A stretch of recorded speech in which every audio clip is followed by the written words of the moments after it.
1, 2, 3, come on!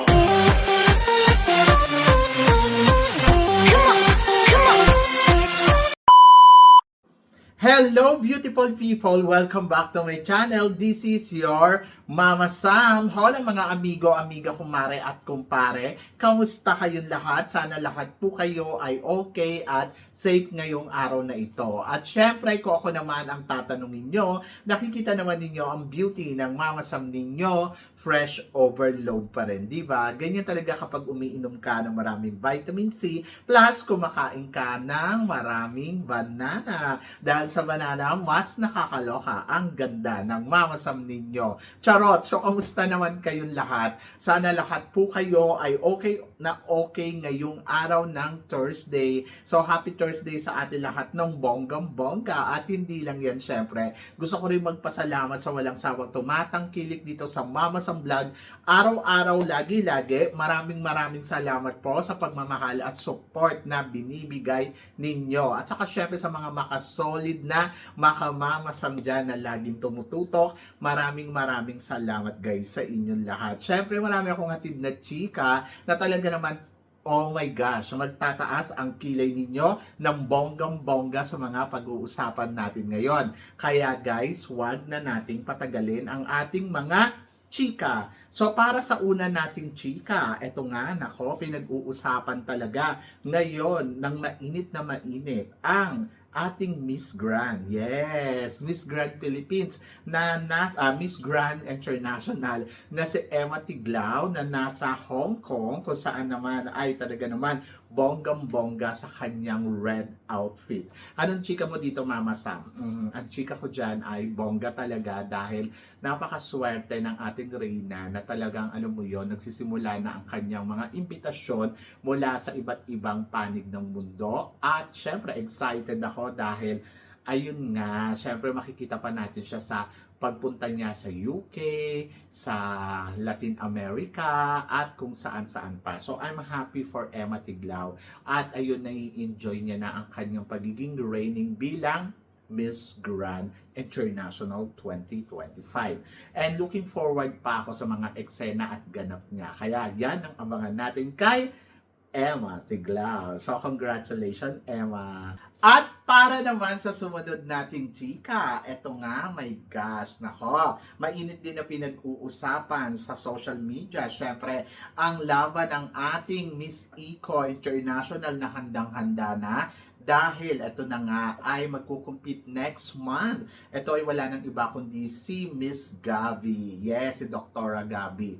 Ako, to be honest ha, ito syempre inaabangan natin yung laban ni Gabi dahil syempre back to back for the crown, di ba? So yun talaga yung inaabangan natin na gusto nating malaman kung mananalo ba ang ating pambato kasi syempre back to back to. At alam naman natin na hindi madali ang back to back para sa ganitong competition. Lalo na dito sa Miss Eco na talaga naman, oh my gosh, ang hirap mag back to back dyan. Pero nako, pag nag back to back si Gabi, ay winner, di ba? So yan. Yes, yun yung aabangan natin sa laban niya kung siya nga ba ay magpe-penetrate for the back-to-back sa Miss Eco. At ayun, excited ako dahil alam ko na magaling ang Dr. Gabi natin na magkukumpit dito. And looking forward ako sa kaganapan sa Miss Eco International at laban yan. So yan, congratulations. At para naman sa sumunod na chika, syempre hindi lang naman si Gabi ang inaabangan natin. Yung parehas na Katrina. Yes, Katrina to Katrina. Mag-penetrate daw ba kaya ng bonggang-bongga sa lalabanan nilang competition? To be honest, yes, walang duda. Si Katrina Ligado at Katrina Johnson ay naghahanda para sa international laban nila, di ba? So yon sa Miss International at saka sa Miss Supranational. So ako confident ako sa kanilang dalawa, napapalo yan. Ayan si Gabi, si Katrina Ligado at saka syempre si Katrina Johnson. Naniniwala ako na prepared sila kasi syempre ang haba ng duration ng paghihintay nila sa pageant, syempre, di ba? So I hope na sana kinabog nila yung mga sarili nila sa paghahanda. And ayun, so abangan na lang natin kung ano ang mangyayari sa international stage na kaganapan about sa kanila, and let's see in the future, di ba? So for now, good luck and wish all the best para kay Katrina Ligado at saka dito nga kay Katrina Johnson, no? Di ba? So parang Dr. Gabi din lang yan na parang aabangan mo, pero naniniwala ka na, ang lalakas na ito, ha? Diba? Para naman sa sumunod natin, chika, eto nga, April Smith, sumali kaya sa Miss Grand Philippines kung sakaling hindi siya manalo dito sa Miss Universe Philippines? To be honest, maybe yes, maybe no. Hindi ko alam. Pero nakita natin kasi na may photo silang dalawa ni Emma Tiglao. So baka mamaya in-invite siya ni Emma na join ka. Nako, pwedeng-pwede ka, o diba? So yun, bakit naman hindi? Ako para sa akin, kung may budget at kung kayang kumabog, edi go, go, go, go lang. Kung kaya ng energy, kung kaya ba na makipagsabayan, kasi di ba parang walang pahinga after kung sakali dito sa Miss Universe Philippines, go ka dito sa ano. Pero naniniwala naman ako na mabibigyan ng magandang kapalaran si April Smith. Di ba sinasabi ko nga, pwede naman si April na maging Miss Supranational kung hindi niya makuha ang Miss Universe Philippines. Pero na lang kung Miss Universe are natin siya, di ba? Tapos Miss Universe natin, tapos makikita mo sa Miss Grand. Pwede naman siya lumaban ng Supranational. So I hope na sana ma-appoint siya. I hope na sana makita ng organization yung galing ni April Smith para alam mo yon, hindi na mag-compete pa sa ibang pageant. Ako kasi para feeling ko, yes, pwede naman siyang lumaban ng Miss Grand Philippines, pero syempre hindi rin naman natin sigurado kung mananalo ba siya doon. So nandito na siya sa Miss Universe Philippines, pwede na mai-appoint. Kung hindi mananalo Miss Universe Philippines, ay dibigyan ng corona na Miss Supranational. Why not? Coconut, di ba? So yun, so ako para sa akin pwede at possible. And let's see. Oh, di ba? So yun, so laban lang at magtiwala at magdasal para kay April Smith. And tingnan natin in the future kung ano at paano kakabog ang April Smith. So yon. So ang hirap, no? So kawawa din naman kasi talaga sila, parang tinatry talaga nila yung best nila, pero pag yung may ganito kasi na pangmalakasang laban, mahirap. Actually, hindi naman ang problema kay April yung hindi siya nag-penetrate eh. Ang problema, maraming malalakas. At nakikita naman natin, April Smith ay malakas din ang laban. Kumbaga malakas siya, kaya lang meron pang mas malakas, ganon. Kaya medyo mahirap talaga manalo. So, let's see. Malay naman ninyo, i-guide siya ni God at makarating sa dulo ng kompetisyon, di ba? So yun, basta tiwala and laban lang. At para naman sa sumunod na chika, mabuhay Philippines para sa Miss Universe Asia, dahil ayun nga, pupunta ang National Director ng Miss Universe China, Miss Universe China pala, at saka si Miss Universe Asia na si Xiao Na, at ayun, aaten. Di ba bongga? Grabe. So, yun. So, masasaksihan nila yung Miss Universe Philippines natin. And then, titignan siguro nila kung malakas yung laban ng magiging next Miss Universe Philippines natin, or pinadala din talaga siya ng Miss Universe organization. So, katulad ni Vina, di ba? So, yon. So, hindi makakarating si Fatima, parang ganon, at si Vina ang pupunta. So, congratulations sa kanila dahil magiging part sila ng Miss Universe Philippines ngayong taon na to. And of course, di ba, I'm so excited para sa coronation ng Miss Universe Philippines. 2 tulog na lang at ito na, laban, di ba? So, yon. So, I'm happy and I'm so excited. At malalaman natin yan very soon. Di ba? And then, para naman sa sumunod natin, chika. Ito nga, sinasabi na si Pampanga, siya ba ang bagay sa Miss Universe or Supranational? Ang masasabi ko sa ating Miss Universe Pampanga ay maganda siya, matangkad siya, at lumalaban. So yon, hindi ko lang alam kung siya ba ang mananalong Miss Universe Philippines, pero yung possibility nandoon at may chance. Ako para sa akin, syempre, si Miss Pampanga, nakita naman natin na talagang lumalaban, at in fairness sa kanya, yung possibility na manalo ng Miss Universe Philippines, oo, kaya pwede, bakit hindi, di ba? May ganda, may tangkad, may talino, so laban. Pero kasi syempre, aminin din natin na malakas talaga din yung laban ng ibang candidates at doon ko sila nakikitaan na, okay, so baka mahirapan dito si Allison.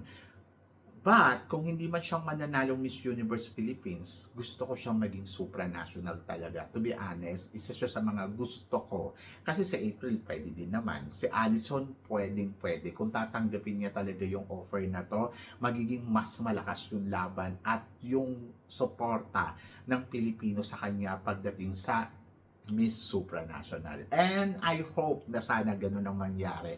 Bakit hindi? Supranational, yes, bagay na bagay sa kanya. Yung height niya, yung beauty niya, at talagang masasabi ko, I think yung kalibre kasi ng pageant na yon ay pang modela ang hinahanap nila. And I think pwede din talaga si Pampanga doon sa part na yon.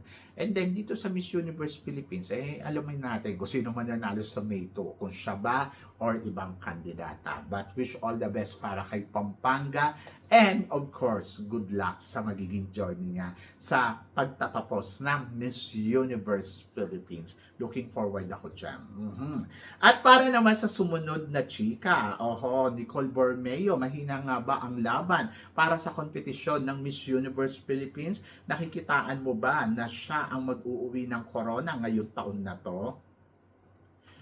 To be honest, si Nicole Borromeo, I'm so excited para kay Nicole kung ano ang magiging performance niya this coming finals, di ba? So, alam ko na meron siyang ibibigay. Alam ko na itutodo niya to. Alam kong may laban ang Nicole Borromeo. At totoo naman yun, di ba? So, naniniwala ako na kaya ni Nicole Borromeo na makipagsabayan, makipagpukpukan, makipagbardagulan. Kaya niya yan. Basta focus lang. So, kasi pag hindi siya nag-focus, mawawala siya dyan sa wish show, may hihirapan talaga siyang manalo. Pero kung magpo-focus siya, I think magiging madali para sa kanya. So, yun yung aabangan natin. Kung paano niya ipapalo, kung paano niya, kumbaga, paano niya ilalaban yung laban niya dito. Ganon. Looking forward ako. Kasi ako naniniwala naman ako na magaling naman din talaga itong magaling din naman talaga itong si Nicole Borromeo sa lahat ng aspeto. And then naniniwala ako na lalaban talaga to ng bonggang-bongga. Imposibleng hindi. Nakikitaan ko ng kakabog, nakikitaan ko ng potential, nakikitaan ko makikipagbardagulan, nakikitaan ko na gagawin niya ang lahat ng kanyang makakaya. So, tiwala and laban, di ba? So, yun. So, looking forward ako kung ano magiging eksena niya dyan. Looking forward ako kung paano siya kakabog. Looking forward ako kung paano niya ipapanalo to. Basta nandoon lang na laban lang, di ba? So, tiwala. Kasi, kaya naman ibigay, kaya naman ipalo, ganon. So, wish all the best, di ba?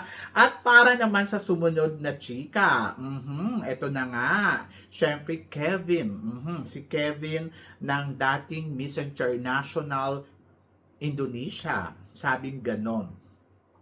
Ang Philippines daw, alam daw yung formula kung paano daw manalo sa Miss International. Kaya doon siya nag-train.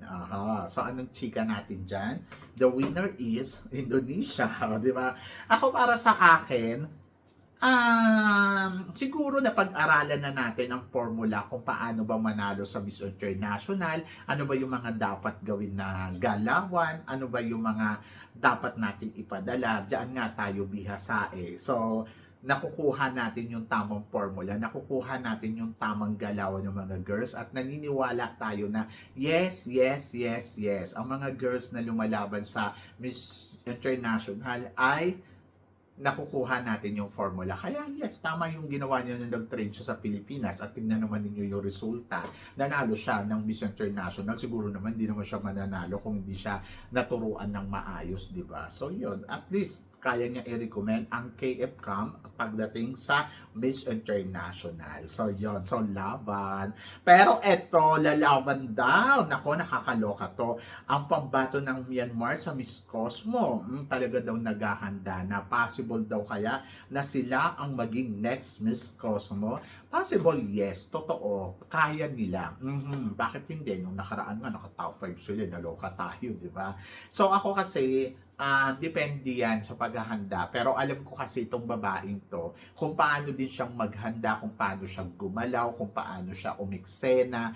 At nakita naman natin na, Diyos ko, arangkada, di ba? Arangkada si bakla at kumakabog. Kaya, ayun, so mag-expect ka na talagang kakabog yan hanggang sa dulo ng competition. So, yung mga nila, talagang ibubuhos nila yan dyan para manalo. Kasi syempre, gusto nila ipamukha kay Mr. Nawat na, tingnan ninyo, kaya namin manalo ng Miss Cosmo. Kung kaya niya makipagbardagulan doon sa last two standing, o di ba?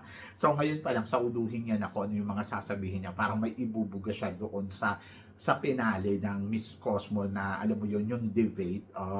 So, kung si Indonesia nga nanalo, so ibig sabihin, kaya niya rin manalo. Ganon! And good luck sa kanya. Good luck talaga ng bonggang-bongga.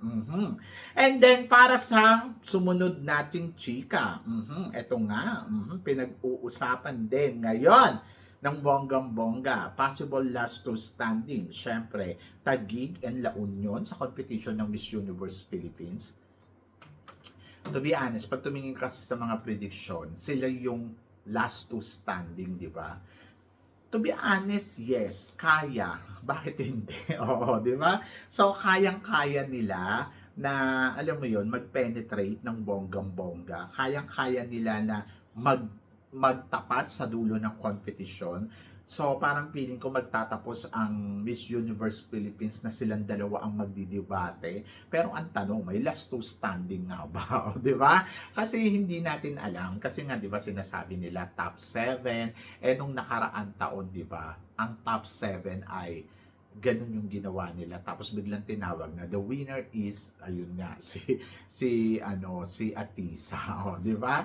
So, mas gusto kong gawin nila yung katulad ng ginawa nila nung nakaraan para maging fair sa lahat. Yung isa na lang yung tatawagin kung sino yung winner, tapos i-announce na kung sino yung first runner-up at second runner-up, and then kung sino yung mga appointed crown.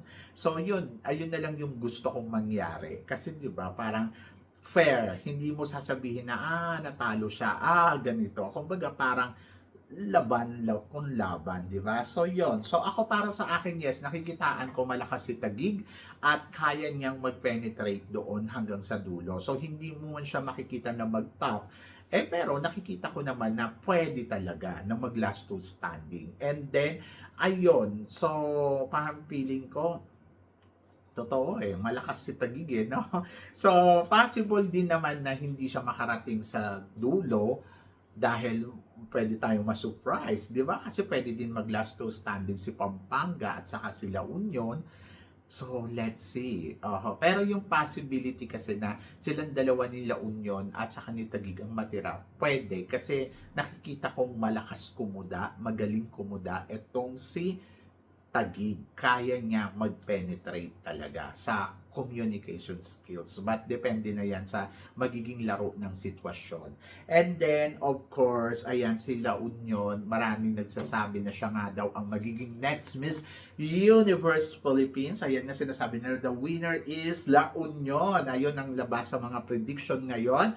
At nakita naman natin na talaga naman halos lahat ng prediction ay sila Union ang pinipiling manalong Miss Universe Philippines. Parang, ewan ko, may nakita na ba akong Taguig ang panalo niya? Parang wala pa. Puro La Union, La Union, La Union, and La Union. Si The Crown ba naglabas na?